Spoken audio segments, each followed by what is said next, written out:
Well, John, 2-1, back on top of the league now, but you're 3 points clear with a game in hands. What were your thoughts on the whole 90 performance from your side? The whole 90, I thought that without the ball in the first, well, until they scored really, that we were very comfortable, and against a very good side that play some good attacking football, and they're quick, and so they can make it difficult for you. So we felt that we managed that well, and then in the first half there were certain occasions that we didn't play as much, but that's also because of the way they press. They press really well, and they press with an intensity.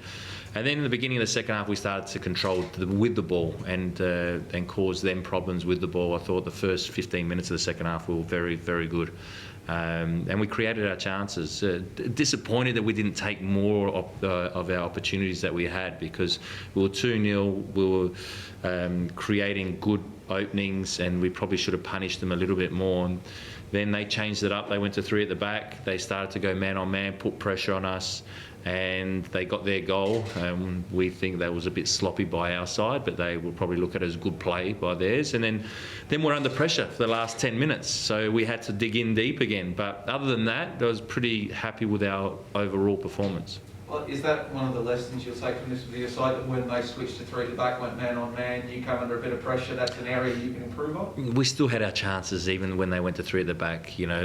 When they went to 3 at the back, we were still comfortable until they scored their goal. And then when they scored their goal, they started to take a few more risks, and always you're going to, they need to, because they're chasing the game. And we still had our one-on-ones and whatever else. But all in all, whether they played it 3 at the back, their build-up is always good, whether they play with 4 or 3. They can counter you very quickly. We stop that most of the time. And all in all, defensively, we were good for the majority of the game. How much of the territorial game in terms of how it's played out depends on their adjustments midway through the second half, and you guys essentially sitting on? Yeah, look, we tried to press on occasions, and we won the ball in good areas on occasions, especially in the first 60-odd minutes. But they're a team, if you press for too long and you're off, they'll pick you off. And they do it well, and we analyse them obviously. So if we didn't win the ball within the first 4 or 5 passes, then we had to quickly get back in behind the ball, and then we still made it difficult for them and won the ball in good areas. So we pressed on occasions really well. I thought that our timing was good most of the time. And then after, of course, when you go 2-0 up, you don't need to take as many risks when you press, because we're pressing and we'll go man on man. And then they were a little bit shocked by it, because they very rarely go long, and they started to go a little bit longer. And we've got big enough boys at the back and quick enough boys that can deal with that. That was still kind of a consequence of Dylan having to come in, and then your wingbacks having, or your fullbacks having to go higher up the pitch and stretching his centre backs. So that's not necessarily a last resort kind of play, No, it's not a last resort. It's actually being proactive defensively. No. I mean, from you guys. Yeah, that's what I mean. The fact that they are going. No. They're doing the right thing. Yeah, doing the right thing. But it also plays into our hands, because we got big boys. So that's why we took that risk, and that's why we're able to at times do that. I'm not saying we do that all the time, and that we obviously analyse them and know how good they are if you give them space. So the more numbers we push forward, the less space they have. So speaking of restricting space for them, how do you, let's say in the event that you play them again and they do go 3 at the back, how do you stop, let's say, the ball side centre back coming in and involving? Our wingers normally do that. Then our wingers normally do that well. They'll shift the ball from side to side, but again, we didn't need to take the risk so much when we're 2-0 up.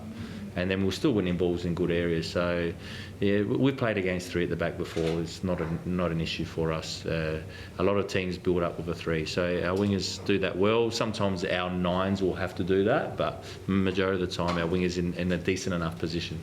Sorry, could I just interrupt? Just on the subject of one of you big boys, Leo Lacroix, he scored his first 2 goals for the club today. He's won you the game. Comment on his performance? Yeah, very good.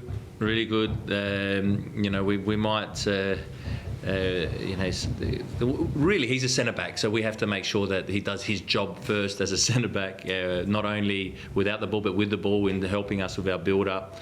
But he was comfortable, and we knew that we hadn't scored a goal off a corner yet.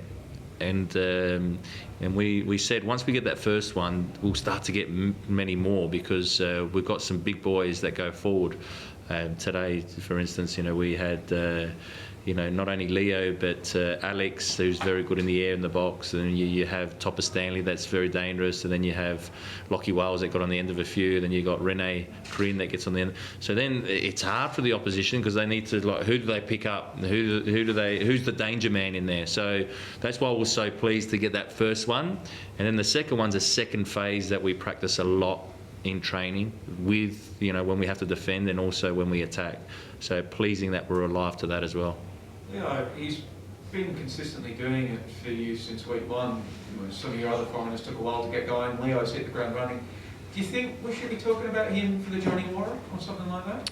Oh, that's not for me to say. Look, Leo... If you were a voter, would you vote for it? I always vote for my players. I don't know how come they don't get it sometimes. Even when we win, they're giving it to opposition players. With Leo, it was normal that he adapted quicker. It's also easier to adapt quicker when you're at the back, but he also arrived before the other foreigners. So it was always going to take time.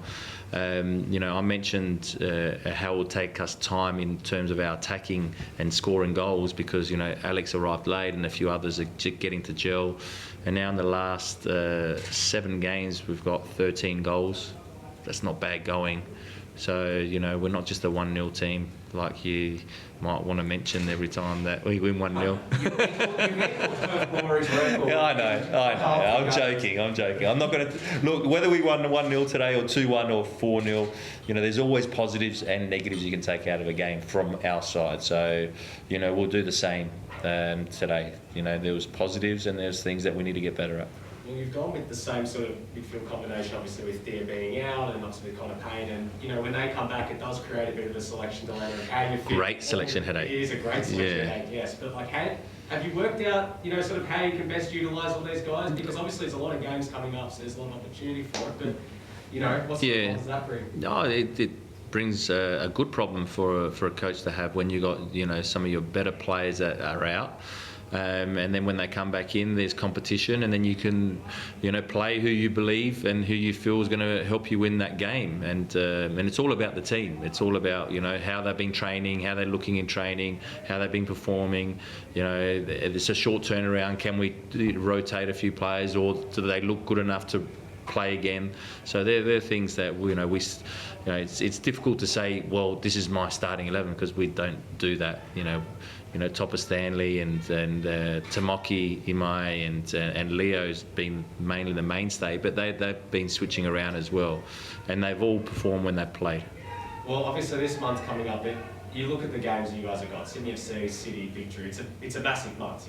Big games coming up. It almost is season defining, considering it's coming into that part of the season. Have you started to look ahead and start to notice this is a big period where you can start to get a big February was a big period for us, and now March is. Every game is a difficult game. I was really, and I got asked the question in the press conference, about this game, and I go, this is a tough game, because where we are on the ladder, people might think it's an easier game to play in, but it's not, because they're a very good team that play good football and will create chances and cause you problems. So Sydney are no different, in a different way. City, of course we know what they're like, but we've played them all before, so we know where we're at and how to, we believe that we can play against them. Tamaki, 50 A-League men's games for Western United today. Just seems to be one of the most, if not the most popular bloke in the dressing room as well. Just a comment on him. Yeah, very good. It's not his natural position to play as a right back, but we had to put him there today. And I thought that the one-on-one defensively, he was, unbeatable.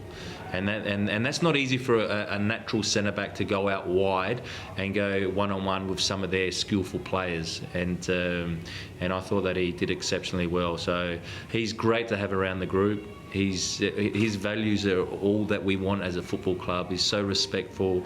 He works hard every day. He's together with the group, whether he plays or doesn't play. I couldn't ask for a better professional than Tamaki.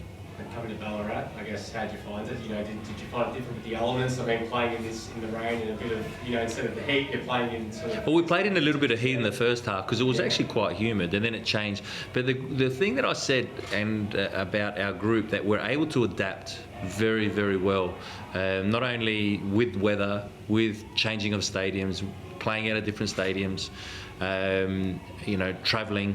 We do that really well. And that goes back through the work of pre-season, and we've got a squad that you know, they embrace every challenge that's thrown in front of them. So couldn't be prouder of that.